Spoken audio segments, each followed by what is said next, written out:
Welcome to another episode of Mixed Media Monday.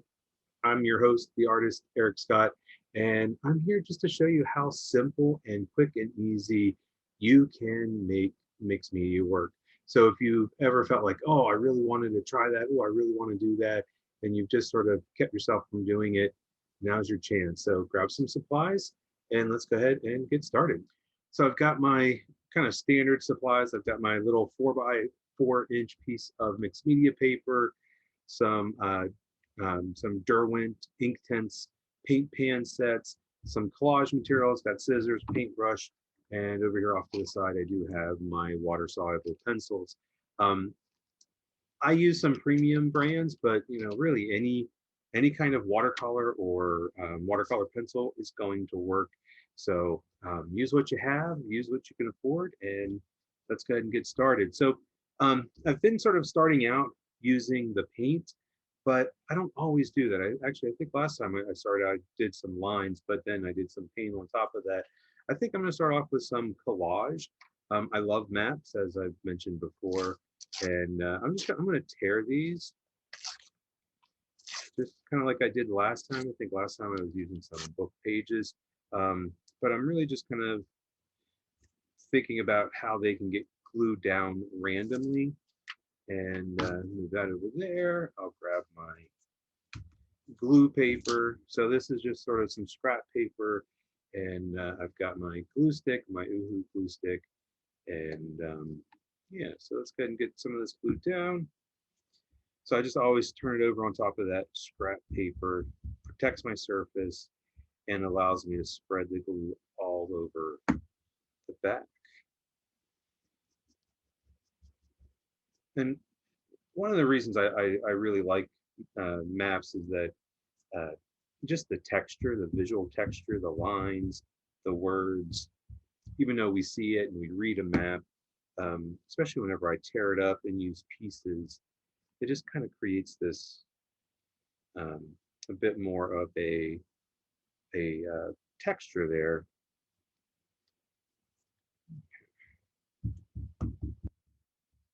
Just make sure I've got plenty of glue on there. And then some of this map has some straight edges. So if I line it up, then I'm not going to have to trim it later.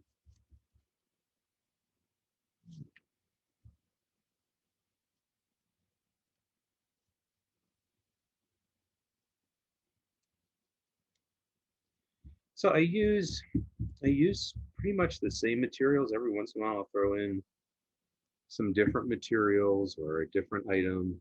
But often it's sort of like the how I use it and like what order I use them. So sometimes I'm just starting off with some paint, or other times I'm starting off with some collage or doing some kind of drawing. So I don't have like a set procedure, like, oh, I do it this way, and I always, I do this first, and then I always do this second. I just kind of do a little bit more randomly sometimes. I guess most often I do start off with some paint, just because that's a real quick, easy way to get some things down. All right, I'm not going to cover the whole surface. I just kind of looking for like a big random shape. Actually, it kind of reminds me of a bird, but that's not what I'm going for. Or maybe I am. I don't know. Okay, so we can get this out of the way. And I've got my hair dryer, and I'm going to dry this. I know it seems kind of weird, but with the glue stick is low moisture, but there is still some moisture in it. And I find that if I do paint on top of this with a lot of water, sometimes the collage can kind of peel up a little bit. So I am going to hit this with the hair dryer. So I apologize for the noise.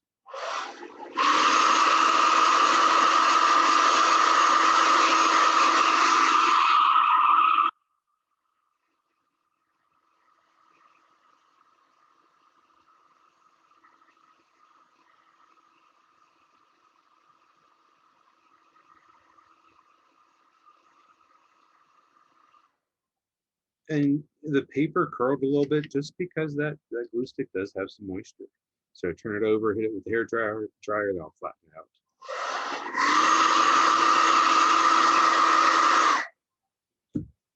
Okay, so that's just gonna like keep that collage from peeling up. That's the thing. The glue stick is water soluble, so it can dissolve whenever I put water over it. And I'm going to do just that. I'm going to use some paint now. I'm going to grab a fuchsia color. This is kind of a magenta, kind of a pink color. It's been one of my favorite colors lately, even though the last two Mixed Media Mondays I've kind of done green color schemes. So I thought maybe mix it up a little bit and go in a different direction today. Okay. And I'm going to let that dry a little bit, but I'm gonna go ahead and get some more of that fuchsia and just do a little splattering, maybe a little bit more. And so that splattering, it's gonna hit some of those wet spots and it's gonna bleed into it, or it might hit some of those dry spots and it's gonna be a little bit more distinct. That just gives it a little bit of texture. Actually, I think before it dries, I'm gonna get this color right here. It's a little bit of a dark purplish color. It's called dusky purple. Just going to hit that just to give it a little bit of variety. Okay, so that's wet. I want to be able to work on top of it, so go ahead and dry it.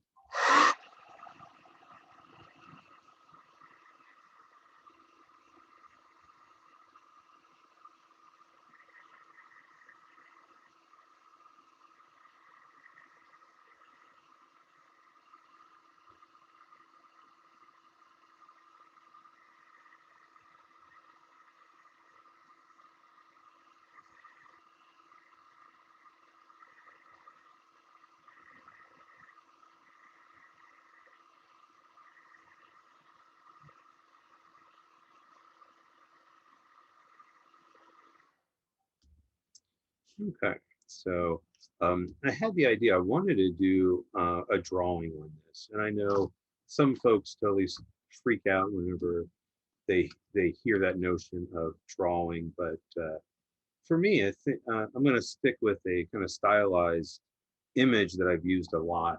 And it's a face. It's actually kind of a face with the eyes closed, and it's kind of a more of a mask-like face. So the idea of drawing, I mean, you could just draw squares and rectangles and things, but stylized face is not that difficult. So I typically start off with an eye, and I'm going to just do part of it. So that way, like one eye, the nose, and the mouth, and then the rest of it's going to kind of go off the edges. So, this is a good place for the eye. And I'm just going to draw that kind of football shape. Okay. And then just do a short line there. I'm going to do a longer line there. And then I'm going to do the eyebrow, which is going to be like a semicircle, a half circle. Okay. And then that's going to lead down to the nose. That's going to go straight down. And the nose is, I like to make them kind of long. Comes over and then comes straight back up. And then the other eye would be right there. And then, like I said, it's going to go off the edge. And it's a little wonky right now. Things aren't super, super straight. I'm going to come back later and sort of fix it up. So if you're a little nervous about drawing with a pen, you can always sketch it or draw it first in pencil. Okay. So I put the sides of the nose on, and then I'm going to do the bottom of the eye. I'm going to do another half circle or close to that. And slant that out. It just sort of represents the side of the nose. And then I'm going to put an oval underneath the nose. That's that little divot above the lips. Like I said, this is a very stylized, abstracted kind of face, um, very mask-like. So I'm doing the lips now.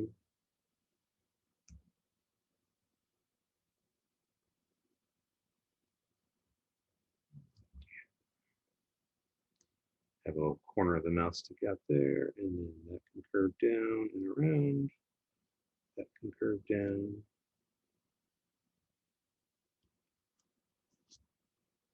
And then I can connect the side here down to the toward the mouth. It's going to give me the side of the face. And then this is going to go up and off.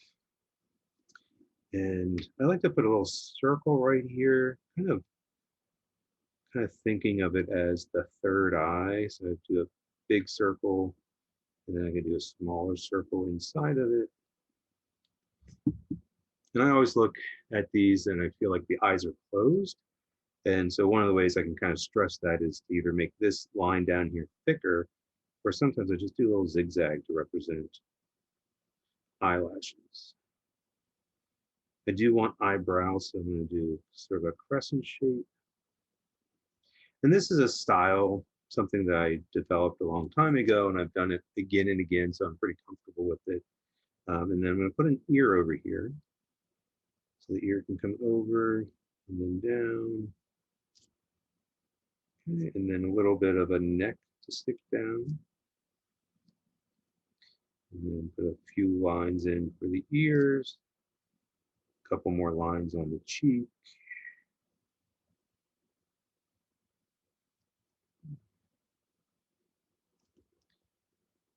Okay, so yeah, so that's going to kind of wrap it up for now for the face. I'm going to come back. You can't really see it all that great, but I'm going to do a few things to help that pop out. One of the things I'm going to do is I'm going to turn to my Inktense, my water-soluble pencils, and I want to find, if I can find it, is a fuchsia. So these are the paint and the water-soluble pencils are made by the same company, so they're both Inktense products. So this is fuchsia, same color as the paint I put down, but this time I'm going to shade it around the face. And that's just going to bring a little bit of value. So I'm going to darken the background. And then at the same time, I want some squares over here.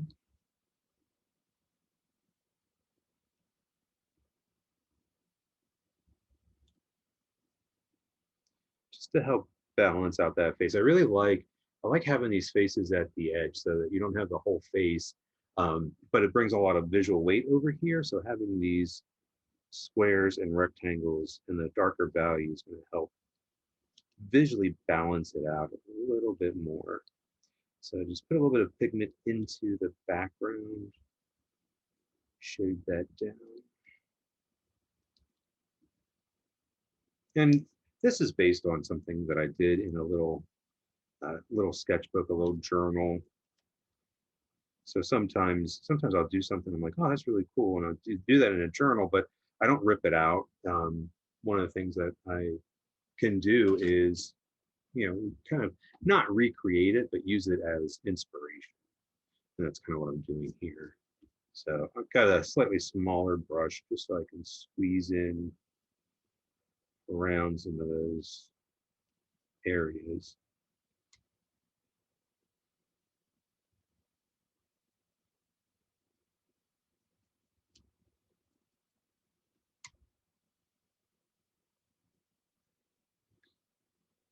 So I like the pencils because I can really control the value and make areas darker and areas lighter. You can do that with paint, but it's a little bit more technical. And since I I grew up drawing. Drawing was kind of like my first love, just because you needed a pencil and a piece of paper.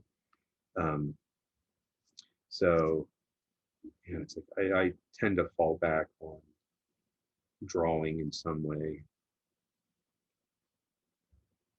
And so that really helps that face start to pop out. I'm going to help that face pop out even more by taking, actually, I think I'm going to take the bigger brush, and it's almost empty, but I'm going to take some of this yellow and I'm going to paint in over top of the face. Now this paint can sort of, I don't want to say cover up the ink. The ink is water soluble or waterproof, so it's not going to really go anywhere. It might fade a little bit of the ink might pick up, but the yellow pigment can settle in on top of the black ink. And so it doesn't really cover up the ink, but it sort of brings a yellow tint to the ink. So by doing this now, I'm going to come back and thicken those lines in a little bit. But this contrast of color of the yellow versus the pinkish purplish color really is going to help that face start to pop out. Just trying to get more yellow. I want that to be a bit brighter.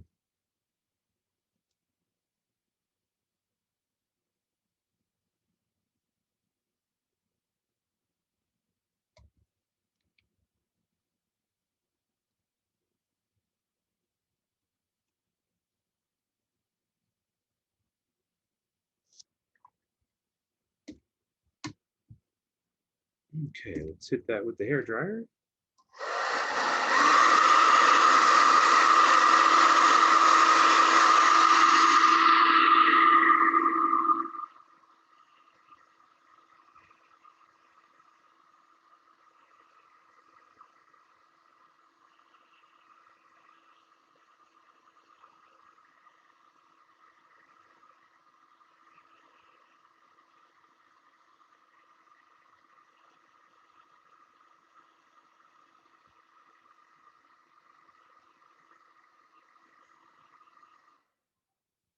Okay, so that's dry.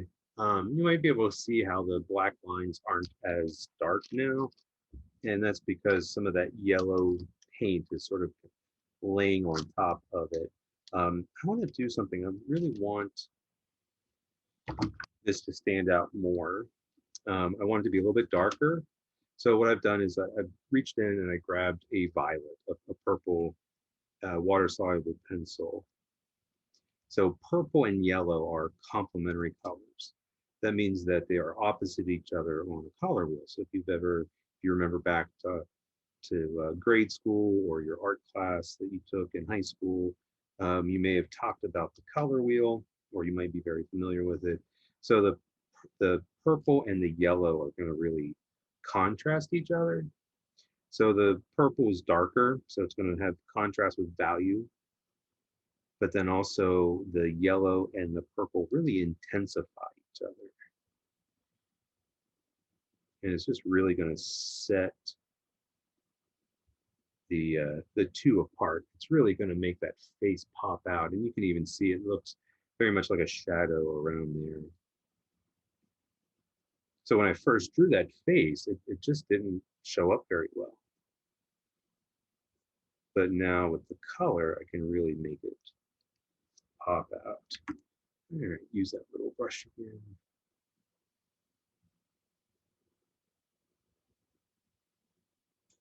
I didn't have to use purple. I could have used a dark red, but that purple and that yellow really, like I said, they intensify each other more than a dark red would. The dark red would have worked because the dark red versus next to a lighter yellow, we've got that value contrast. And then red and yellow are pretty different. So, the colors contrast pretty well, but again, the purple really is going to make that pop.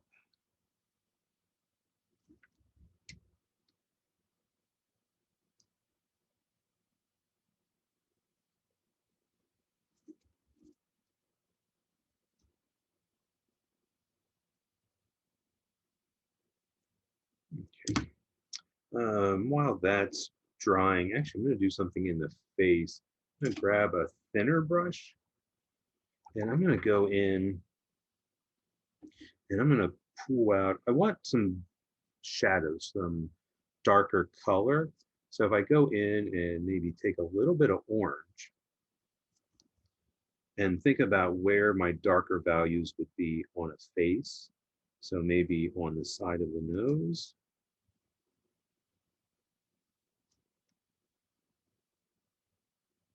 Again, I just have these shapes of these tall, skinny triangles. Maybe down here around the nose.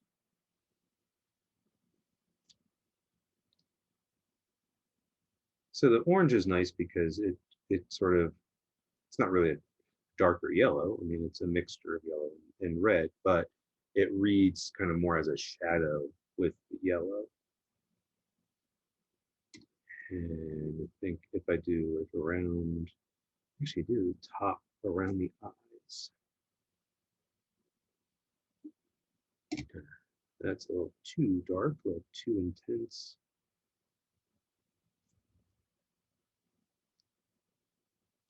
I don't want to go too dark. I don't want it to be too bright.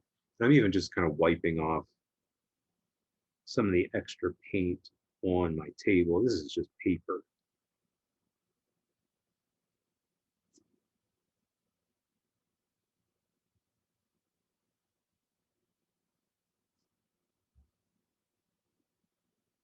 Maybe on the neck.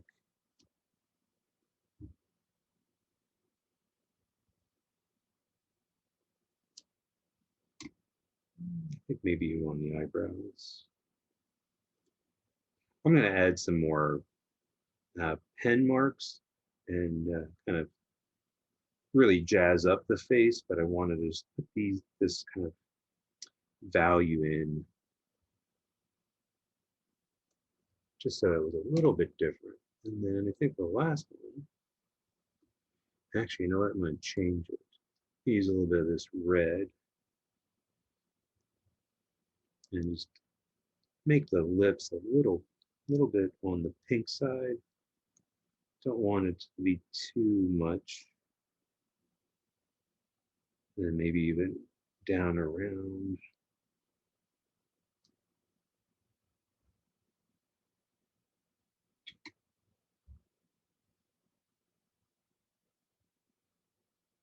Okay. I think I need a little bit more orange on this side.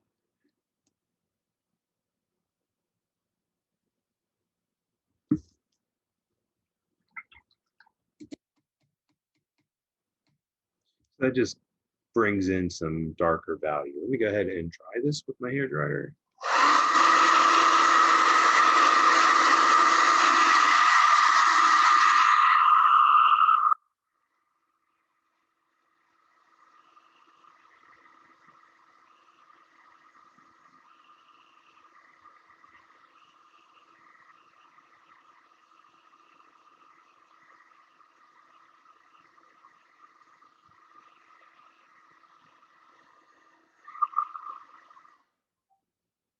All right, so that's starting to look pretty good.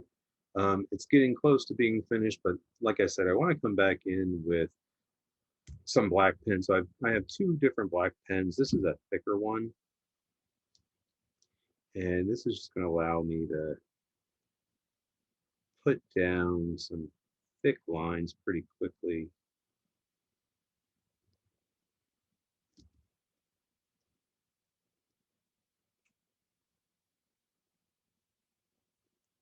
So I tend to, with these face pictures, these face drawings, these kind of mask-like faces, tend to make the outside lines pretty thick.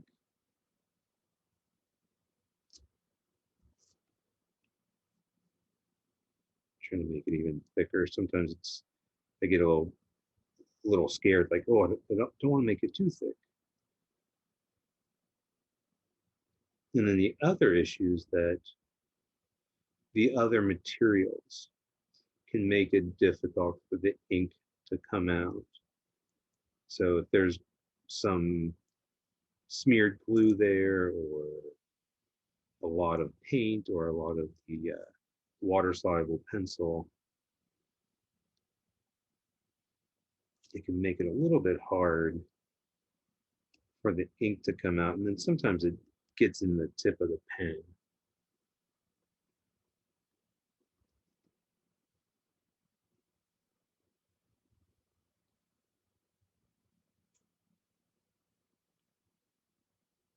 Yeah, it's like I'm finding that sometimes it's drawing really nicely, and then other times it just sort of skips.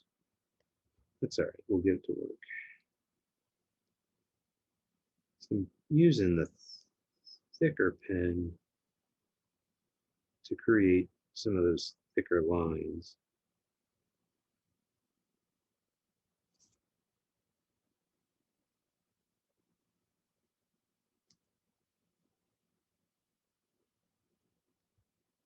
So I like the nose to be thicker.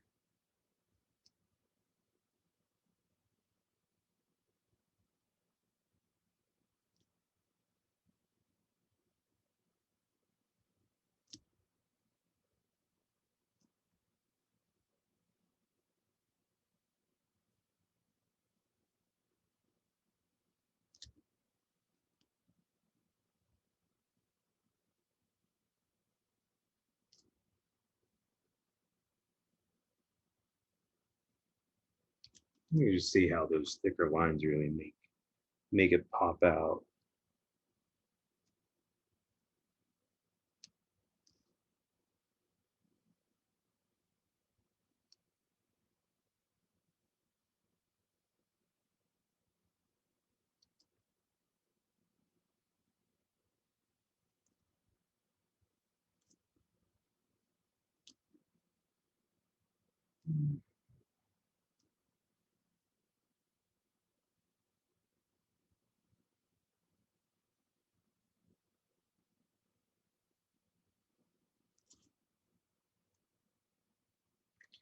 And then switch to the thinner pen. This is the same pen that I used to draw at first.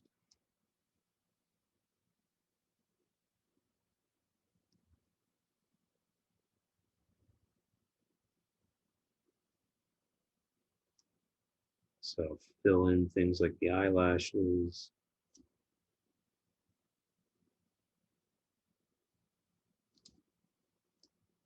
And then I'll go back over those same lines that I drew in earlier. Let's turn this upside down.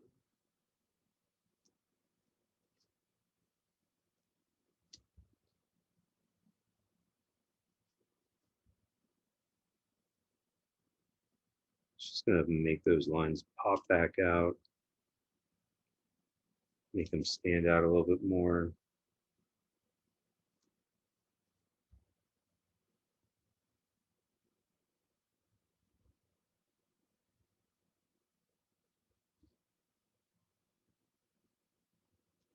So I always look at these faces and kind of think of them as meditating. They've got their eyes closed.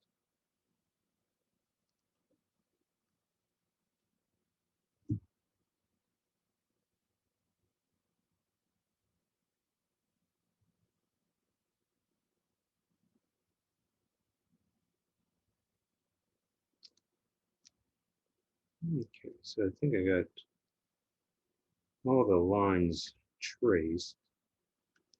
And so now I'm going to use this thinner, smaller pen. And I'm going to do some stripes. We call this hatching. So all these little stripes uh, in those tall, skinny triangles they're like 45-degree angle stripes.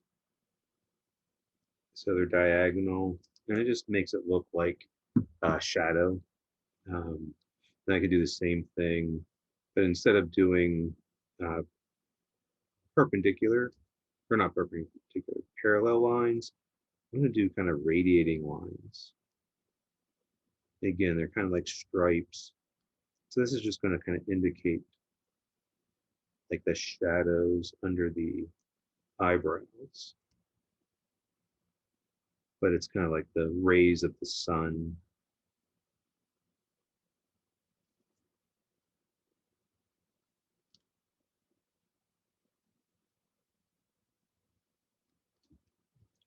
And then I think with the eyebrows, I'm going to just do some jagged zigzag lines.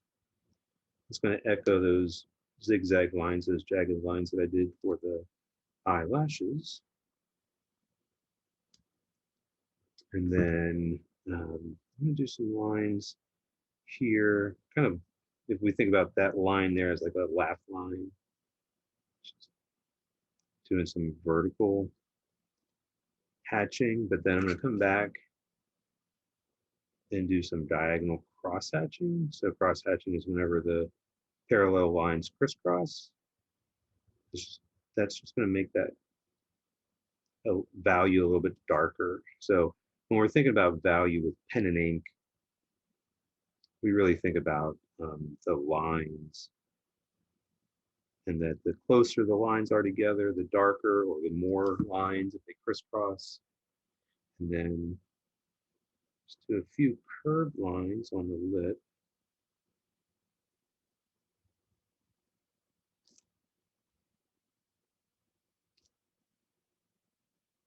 And then a few down here on the neck. Okay, and then the last thing I want to do, just to help balance it out, because I have all this like black ink over here and nothing over here, I'm going to take that thick pen again, if I can get it to draw.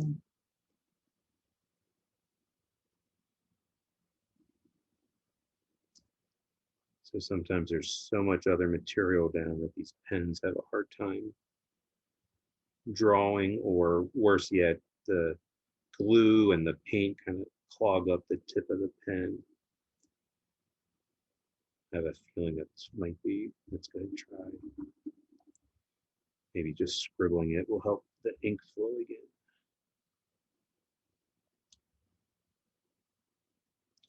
Yeah, I think it's some glue.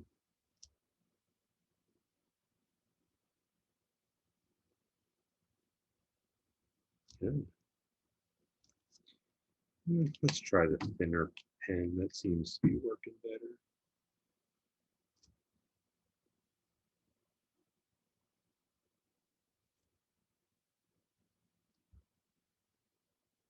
Yeah, that's one of the hazards of mixed media work, is using glue stick and paints and such sometimes can clog up the tips of pens.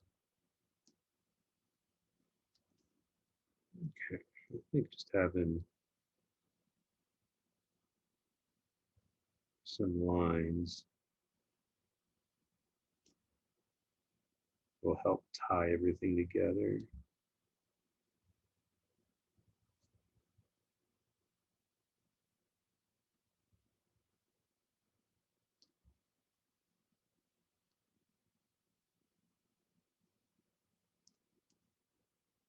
All right. So I think that does it for that one. I'm really liking how that one turned out. All right, so I hope you enjoyed another episode of Mixed Media Monday.